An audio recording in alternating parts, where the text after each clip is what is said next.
Bonsoir à tous. On va prendre le pouls des quartiers commerçants bruxellois ce soir dans Plus d'actu. Et le moins qu'on puisse dire, c'est que dans ce domaine, la situation est contrastée.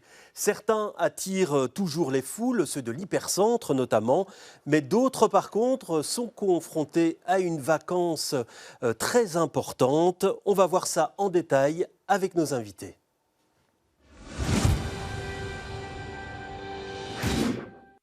Que je vais vous présenter tout de suite en commençant par vous, Juan Vasquez Pareas. Vous êtes analyste socio-économique à Hub Brussels et vous êtes le co-auteur du baromètre commerçant. Et puis j'ai le plaisir d'accueillir aussi Jean-Luc Calongé. Bonsoir. Vous êtes président de l'association de management de centre-ville. Première question pour vous. S'il fallait dresser un tableau en une minute de la vitalité des quartiers commerçants bruxellois, vous diriez quoi ? Si on devait vraiment dresser un tableau en une minute, je dirais qu'il y a 3 gros points à retenir. Le premier, c'est que le centre-ville, vraiment le Pentagone, reste pour Bruxelles le lieu qui continue d'attirer le plus de personnes. Alors on a évidemment la rue Neuve, on a la Grand Place, donc c'est vraiment ces zones-là qui continuent et qui performent en termes de fréquentation. Le deuxième constat, c'est au niveau de la vacance commerciale, même si l'hypercentre attire, l'hypercentre est également l'endroit où on retrouve les quartiers avec la plus haute vacance. Donc là, on pense par exemple au quartier Le Monnier, au quartier du Mont des Arts, alors que dans d'autres parties de Bruxelles, notamment dans le sud, ça se porte bien mieux. Et puis le dernier constat qu'on peut faire, là c'est plus un point spécifique, c'est le quartier de la rue de Brabant, qui sur certains indicateurs montre qu'en fait, il performe. C'est un quartier où il y a énormément de personnes qui ne vivent pas à Bruxelles, qui viennent fréquenter le quartier. Et en termes de fréquentation, en fait, c'est le premier quartier avec la chaussée d'Ixelles qui est juste derrière l'hypercentre. Alors, on va le voir tout de suite avec ce tableau qui reprend le nombre de passages. C'est un tableau qui est dans votre baromètre et on voit fréquentation journalière. La rue Neuve, 39 500 passants, suivi de la porte de Namur, de la Grand Place, du Piétonnier et du Vice-Met. On voit effectivement que l'hypercentre attire toujours les foules. Alors Jean-Luc Calongé, est-ce que ça vous étonne ça ? Parce que c'est vrai qu'on a dit à un moment donné, avec les travaux du Piétonnier, avec tout ce qui s'est passé, on a dit l'hypercentre va se vider. On voit que ce n'est pas le cas. Ça reste intrinsèquement un quartier qui attire. Les hypercentres, par principe, tous les bâtiments de l'hypercentre peuvent être transformés soit du commerce vers le résidentiel, du résidentiel vers le bureau. Mais en fait, il est un fait acquis, et pas uniquement ici en Belgique, pas uniquement à Bruxelles, c'est que les hypercentres souffrent notamment du télétravail, souffrent de l'évolution du Covid. Et lorsque l'on voit le nombre de passants, il faut bien savoir que ce type de mesure n'est pas le reflet d'attractivité commerciale, c'est le reflet d'une fréquentation. Donc effectivement, mais l'hypercentre de Bruxelles effectivement a trouvé son positionnement et je pense que ça a l'air de bien fonctionner. Oui, donc vous dissociez vraiment attractivité commerciale et le passage, ça veut dire qu'on ne consomme pas forcément si on passe. Tout à fait. Et je vais même aller plus loin. Entre ce qu'on mesure dans un centre commercial intégré et ce qu'on mesure dans une ville à ciel ouvert, enfin dans les rues à ciel ouvert, et ce qu'on mesure dans des musées, c'est pas la même chose. C'est-à-dire que le passage, ça veut dire que la même personne peut passer 5 fois, 6 fois, 10 fois et être comptée 10 fois sur une seule journée. Donc effectivement, il faut bien savoir ce qu'on compare avec quoi. En fait. Oui, alors ça vous semble un indicateur intéressant pour déterminer l'attractivité d'un quartier, ce nombre de passages ? Alors ça l'est pour plusieurs raisons. Tout d'abord, ça permet de voir, il faut savoir que le baromètre concret, en fait, il est d'abord utilisé par les commerçants, futurs commerçants actuels, qu'ils soient belges ou qu'ils fassent partie plutôt d'un grand réseau d'enseignes. Pour les grandes enseignes, en dessous d'un certain nombre de passants, ils n'envisagent même pas une localisation. Donc ça, c'est vraiment un des chiffres principaux, avec évidemment le prix au mètre carré, mais c'est vraiment un des indicateurs sur lesquels ils basent leur stratégie. Ensuite, pour un commerçant qui ne fait pas partie d'un réseau, c'est un indicateur important parce qu'il peut savoir si une rue est fort fréquentée, mais ce qui est intéressant, c'est de voir aussi à quel moment elle est fréquentée. Est-ce que c'est plutôt sur le temps de midi ? Est-ce que c'est plutôt le week-end ? Est-ce que c'est plutôt en soirée ? Et en fonction de ça, il peut voir si le businessman qu'il avait imaginé correspond à la fréquentation du quartier qu'il visait. Alors Jean-Luc Calongé, qu'est-ce qui fait l'attractivité d'un quartier aujourd'hui, d'un quartier commerçant, si on peut les résumer ? Alors, quand vous ajoutez la dimension commerciale, vous changez aussi la question. C'est-à-dire, qu'est-ce qui fait l'attractivité d'un quartier et qu'est-ce qui fait l'attractivité commerciale? L'attractivité commerciale, elle est générée par l'offre et une offre qui répond à un public. Et donc, les quartiers qui sont le plus attractifs sont ceux où il y a des résidents, où il y a une population résidente autour. Au minimum, 30 à 40% du commerce doit fonctionner avec une population résidente dans le quartier, mais où il y a également des nafteurs, c'est-à-dire des gens qui viennent de l'extérieur travailler dans le quartier et qui y font également des courses, et où il y a aussi du tourisme. Donc on a trois sources pour créer du commerce, l'alimenter, et donc certains quartiers ont les trois, d'autres quartiers n'en ont que deux, d'autres quartiers n'en ont qu'un, et donc effectivement le type d'attractivité est très différent selon les gens qui fréquentent l'espace. Oui, là à nouveau on a dit très souvent que l'e-commerce allait avoir énormément de conséquences sur la présence de commerce en centre-ville et dans les centres commerciaux, qu'il y a une partie des commerces qui allait beaucoup en souffrir. Est-ce que ça, c'est avéré, vous le vérifiez dans les faits aujourd'hui, qu'effectivement c'est le cas? Il y a eu un impact, mais qui est de moins en moins flagrant. C'est-à-dire qu'on voit que beaucoup d'acteurs, ce qu'on appelle les pure players du digital, donc les acteurs qui sont nés, développés sur le digital, ont besoin d'avoir un magasin physique. Et on remarque que les gens qui ont des magasins physiques ont besoin également d'avoir une communication digitale. Et donc, on voit, alors, il y a les enseignes qui sont très équipées, donc ce qu'on appelle le grand commerce. Mais les commerces indépendants, on a une nouvelle génération de commerçants indépendants qui sont ce qu'on appelle des gens qui travaillent sur du multicanal et qui sont à la fois avec un magasin physique et qui communiquent avec 3, 4, 5 réseaux sociaux. Ils se concentrent dans des endroits très qualitatifs au niveau urbain, donc vous ne les retrouverez pas à côté de Primark, à côté de grandes enseignes. Ils recherchent plutôt des positions de niche. Et là, par exemple, en 2020, on a vu diminuer le nombre de cellules vides dans pas mal de quartiers parce qu'on avait de nouveaux commerçants qui arrivaient. Et ces nouveaux commerçants, on a une partie qui se sont arrêtés après le Covid, mais les autres sont toujours là et c'est en croissance maintenant. Et donc, on a quelque chose de très positif. Alors, quand on voit les remarques qui sont faites par les personnes que vous avez interrogé sur l'attractivité de ces commerces au centre-ville et du centre-ville. Il y a quand même des critiques. On parle d'une tendance trop monofonctionnelle à la rue Neuve notamment. On parle aussi du piétonnier qui n'a pas encore vraiment son identité. Ces zones commerçantes sont en constante mutation.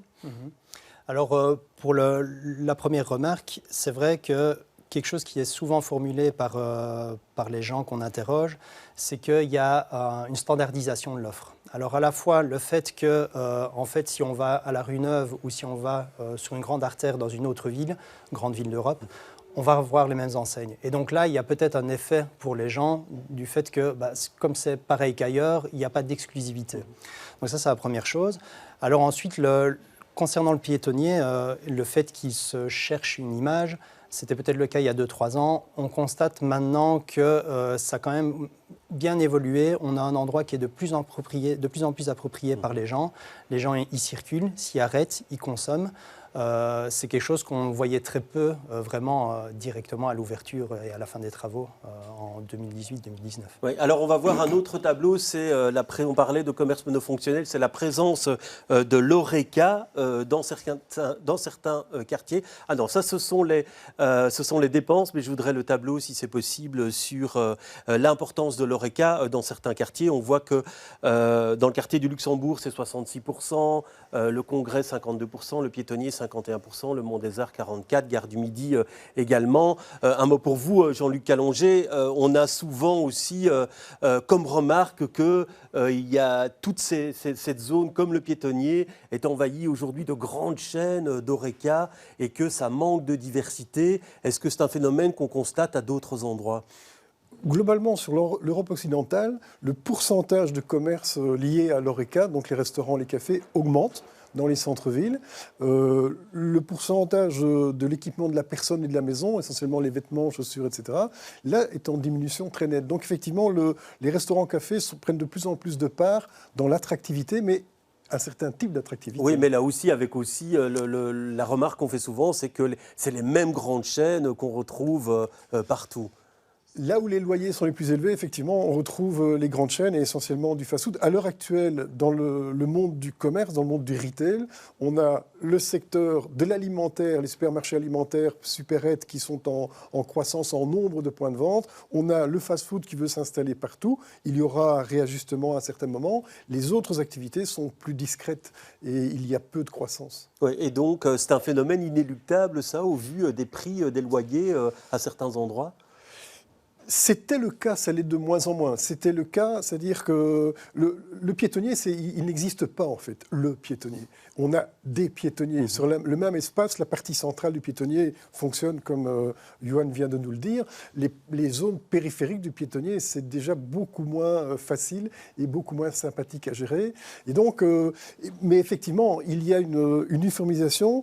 Les niveaux de loyer étaient l'indicateur majeur, mais ce n'est de moins en moins le cas maintenant. Alors c'est vrai effectivement que la situation varie à certains endroits du piétonnier. Vous dites la place de Brouckère, pour l'instant ça reste compliqué. Et puis vous dites les rues adjacentes, finalement, certains n'y vont même pas du tout. C'est vrai que la situation est contrastée. Elle est contrastée pour plusieurs raisons. Tout d'abord parce que il y a quand même des circuits qui se créent. Le piétonnier, effectivement, comme on l'a dit, n'existait pas et a été créé. Et au début, c'était vraiment une zone qui servait à relier les différents quartiers. Donc on allait de la Grand Place à Dansart, à Saint-Jacques, justement par cet endroit. Petit à petit, on a vu vraiment qu'il y a des cheminements qui se créaient et que les gens, effectivement, c'était surtout aux alentours de la Bourse, passaient sur cet endroit. Place de Brouckère, là où c'est compliqué, c'est qu'il y a une grosse partie de la place qui est en travaux. Donc il n'y a pas de réelle raison d'y aller pour le moment, si ce n'est le cinéma. Et puis, côté Fontenas, là, c'est en train de bouger tout doucement, mais il n'y a pas une offre aussi importante et aussi attractive qu'elle ne l'est dans la partie la plus centrale, ou à Saint-Géry, parce qu'on parle des rues annexes. Saint-Géry, quand on regarde en 2018, il y avait une vacance commerciale relativement élevée. Quand on regarde maintenant, pratiquement tous les locaux sont occupés. Et donc là, on voit qu'il y a quand même une réappropriation par la population, par les entrepreneurs, et puis par la population de la zone. Alors vous parliez tout à l'heure de passage, qui ne veut pas dire forcément dépenses et entrée dans les magasins. C'est ce que notre journaliste a pu constater dans le piétonnier en allant interroger des commerçants. Écoutez-les. Et sur l'ensemble de l'évolution depuis les travaux, entre la réouverture, la fermeture du piétonnier pour les travaux, etc., notre chiffre d'affaires s'est stabilisé. On n'a pas fait une grosse évolution. On a plus de passages en magasin, mais pas pour autant plus d'acheteurs. Dans la rue de ceux que je connais, donc que ça soit l'alimentation générale en face ou même les collègues d'autres fripes un peu plus haut, on voit qu'il y a moins de passages, moins de population, moins capable de rentrer dans les magasins. Et même s'il y a plus de personnes dans la rue, ça ne veut pas forcément dire qu'ils ont plus d'argent pour pouvoir dépenser dans les magasins, quoi. Ouais, voilà, donc ça c'est confirmé, c'est ce que vous disiez. Comment déclencher l'acte d'achat, Jean-Luc Callenger? Alors ça, je veux dire, chacun son boulot, ça c'est le rôle des commerçants, mais effectivement c'est un phénomène qui est de plus en plus net. Et l'apparition du concept de la ville du quart d'heure, enfin maintenant ici à Bruxelles on parle plutôt de la ville des 10 minutes, a pour impact effectivement de diminuer l'arrivée de gens susceptibles de consommer. Ah oui, pour quelle raison ça? Si je suis dans un quartier où on considère qu'on a une très bonne accessibilité à tous les besoins de base dans les 10 minutes à pied, eh bien, inévitablement, ces gens-là bougent moins. Et lorsqu'on fait le travail sur plusieurs grandes villes, c'est ce qu'on est en train de faire pour l'instant, on voit que les quartiers qui répondent le mieux, les endroits de la ville qui répondent le mieux à la ville du quart d'heure ou des 10 minutes, ce sont des quartiers où la population a un niveau de revenu plutôt bas, qui n'a pas beaucoup de moyens de déplacement. Et quand ils utilisent les transports en commun, ce n'est pas un choix écologique, c'est une obligation économique. Ouais. Et donc, ces gens-là, effectivement, ne déclenchent pas facilement les actes d'achat dans d'autres quartiers. Ouais. Alors, on va voir tout de suite une autre infographie avec les dépenses et ce que dépensent les gens dans les quartiers. Et là, vous avez analysé les dépenses de plus de 100 €. Alors, on voit 26% rue de Namur, boulevard de Waterloo, la rue de Brabant, effectivement, la Grand Place, porte de Namur et la rue Neuve. Ce qui déclenche la dépense, c'est quoi? C'est le commerce de destination. On a l'impression qu'on va à la rue de Brabant pour aller faire un achat particulier. C'est ça qui entraîne la dépense? Alors oui, dans le cadre de la rue de Brabant, c'est vraiment un cas spécifique à Bruxelles. C'est un quartier avec une identité propre. Comme je l'ai dit tout à l'heure, on a vraiment des gens qui viennent au-delà de la région pour fréquenter ce quartier, qui propose des types de commerce très spécifiques. On parlait tout à l'heure de l'uniformisation dans certains quartiers. Là, clairement, on a comme une au offre. boulevard de Waterloo avec les boutiques de luxe, quoi. Si ce n'est que boulevard de Waterloo, c'est des boutiques de luxe qu'on ne trouve pas ailleurs dans les autres grandes villes de Belgique, ou peut-être à Anvers, alors que quartier Brabant, ce sont des commerces tenus par des indépendants, mais qui proposent une quantité de produits, on va dire plutôt d'origine du nord de l'Afrique, et qui, du coup, attirent une population qui sait que ce quartier-là propose tout ce qu'il faut dans cette origine de produits-là. Ouais, vous et dites s'y rendent et 37% qui viennent hors de Bruxelles, donc c'est énorme. C'est le deuxième après la Grand Place qui attire 45%. Ouais. Enfin, Alors, c'est 45%. par rapport à ces quartiers dédiés, on va dire, à certains produits, est-ce que vous avez l'impression que c'est une piste d'avenir pour le développement de certains quartiers ? Oui, c'est certainement. Tout ce qui est niche, parce que si c'est quand même une activité de niche, de choses très spécifiques, il faut bien se rendre compte de l'univers dans lequel on évolue. Les ménages en Belgique ont de plus en plus de dépenses contraintes. On doit dépenser pour son logement, pour son chauffage, pour les soins de santé. Et on est passé pratiquement de 30 à 37, 38% de dépenses contraintes. Donc les dépenses d'arbitrage, l'alimentaire, le vêtement, le GSM, etc., ça arrive après. Donc on se rend compte maintenant que même au niveau de l'alimentaire, on ne sait plus arbitrer beaucoup parce qu'on a tellement fait d'économies sur l'alimentaire que si je prends le textile, chaussures textiles, ça fait 3% des dépenses du budget des ménages. C'est peu. Et donc ça veut donc dire que la solution, c'est effectivement du commerce de destination, c'est-à-dire une spécificité, une niche, et c'est là que les indépendants sont beaucoup plus souples et beaucoup plus réactifs que les grandes chaînes. C'est pour ça qu'on a énormément de grandes chaînes en difficulté, qui ont des ratios de dette trop élevés, qui sont mises en faillite. Ça veut dire que vous êtes inquiet aujourd'hui pour l'avenir de ces rues commerçantes, comme la rue Neuve, qui vivent de la présence des grandes chaînes. Ah, ça, je peux vous confirmer, parce qu'on fait les relevés également de notre côté. En fait, quand on regarde les villes maintenant, l'augmentation des cellules vides est plus forte dans ce qu'on appelle les high streets, les hypercentres, là où il y a les enseignes, que là où il y a du commerce indépendant. C'était pas le cas avant, mais depuis 5 ou 6 ans, c'est le cas. Et donc, si je prends des grandes villes, l'endroit le plus fragile maintenant, c'est là où il y a les grandes enseignes qui font faillite des protections judiciaires autant que possible. Oui, ça, on ne le voit pas encore, hein, quand on voit le nombre de passages dans ces rues commerçantes, comme la rue Neuve, qui reste championne à Bruxelles. Oui, c'est ça. On ne le voit pas encore. Alors peut-être est-ce dû au fait que City 2 a été rénové il n'y a pas longtemps, qu'il y a encore des enseignes qui visent Bruxelles, parce que Bruxelles reste la porte d'entrée de l'Europe, en tout cas pour les enseignes internationales, et également la porte d'entrée pour le marché plutôt latin et pour le marché nordique. Donc c'est pour ça que beaucoup d'enseignes envisagent Bruxelles comme première destination, et quand elles sont des grandes enseignes, du coup, viennent plutôt rue Neuve ou Porte de Namur. Oui, alors on va voir un dernier tableau, c'est le taux de vacances qui est très important dans certains quartiers, vous allez le découvrir tout de suite. Le Mont des Arts, le quartier Midi-Lémonier qui est en plein travaux, il faut dire, les Marolles, le quartier du Botanique et le quartier Louise. Comment on l'explique, ce taux de vacances? C'est lié à quoi, selon vous, s'il fallait dégager certains points? Alors il faut savoir que la vacance à Bruxelles, elle est en moyenne de 14%. Donc déjà, on est sur des quartiers qui ont une vacance beaucoup plus forte. C'est essentiellement dans le cas des 5 premiers, enfin on va dire premiers quartiers qui ont été montrés ici, c'est des cas spécifiques parce que les cellules vides se concentrent vraiment à certains endroits. Dans le quartier Louise, ce sont les galeries Louise qui sont pratiquement vides. Dans le quartier des Marolles, c'est plutôt du côté de la Porte de Halle. Donc là, on a plutôt une diminution de l'attractivité du quartier et donc une rétraction sur les parties les plus centrales. Ensuite, si on va du côté du Mont des Arts, c'est la galerie Ravenstein qui va un peu moins bien. Et puis, sur le quartier Midi-Lémonier, vous l'avez très bien cité, c'est l'avenue de Stalingrad qui, avec les travaux, en fait, est vide sur la dernière section de la rue, quoi. Alors, les instruments publics pour lutter contre cette vacance commerciale, est-ce qu'ils sont suffisants? Est-ce qu'il en faudrait d'autres? Quels sont ceux qui fonctionnent le mieux, selon vous? Ceux qui fonctionnent le mieux, et je vais aller exactement dans la même direction que Johan, ceux qui fonctionnent le mieux sont ceux qui ne se préoccupent pas spécifiquement du commerce. C'est-à-dire que ce qu'on voit là n'est pas un problème d'attractivité commerciale, ce n'est pas un problème de commerce, c'est un problème d'urbanisme. Parce que la Belgique est le pays où il y a la plus forte densité de mètres carrés commerciaux par habitant.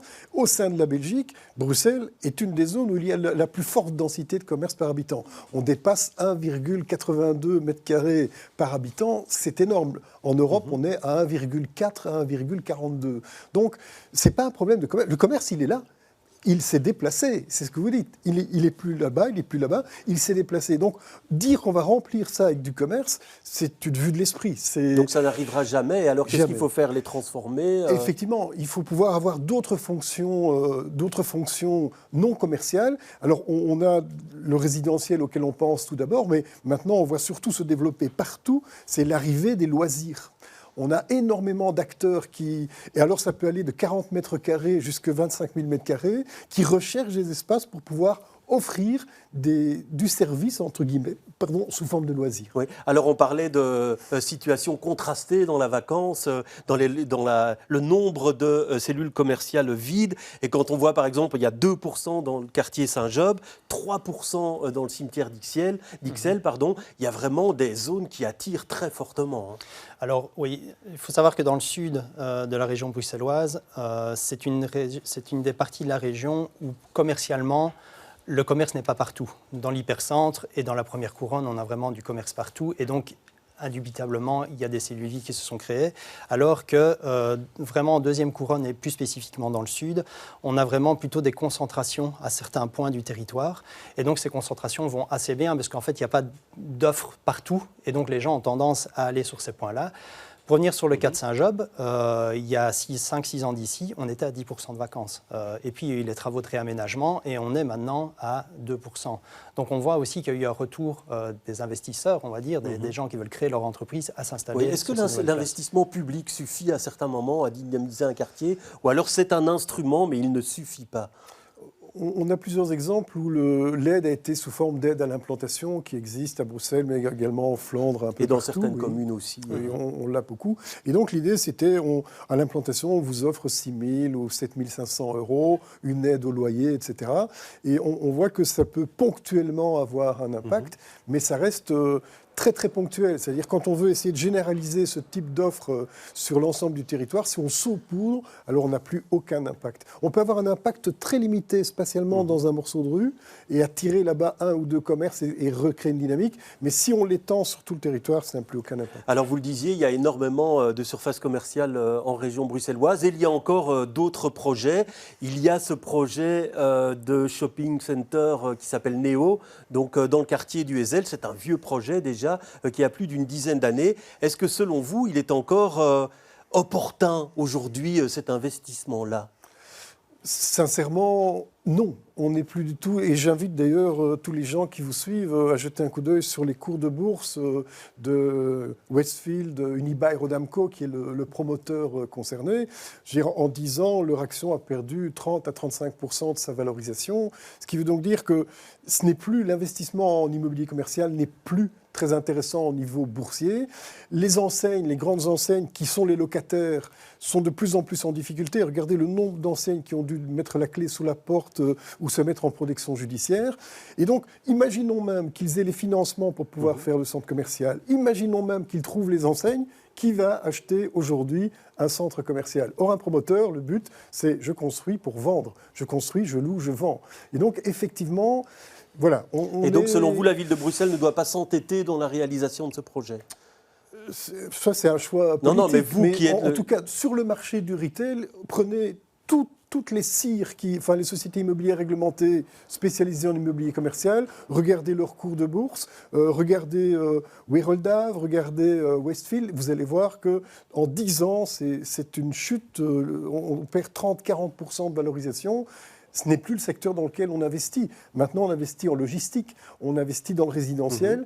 Avec le télétravail, le bureau est en situation au milieu du gué, on ne sait pas s'il faut investir ou pas. Mais donc, effectivement, ce type de projet ressemble plus à ce qu'on faisait il y a 10 ans ou 15 ans, mais plus maintenant. Très bien, mais merci en tout cas pour tous ces éclaircissements et pour ceux qui veulent voir ce baromètre, il est sur votre site, Up Brussels. Merci d'avoir été des nôtres. Plus d'actu, c'est terminé pour ce soir, mais je vous retrouve demain avec beaucoup de plaisir. Très bonne soirée à tous.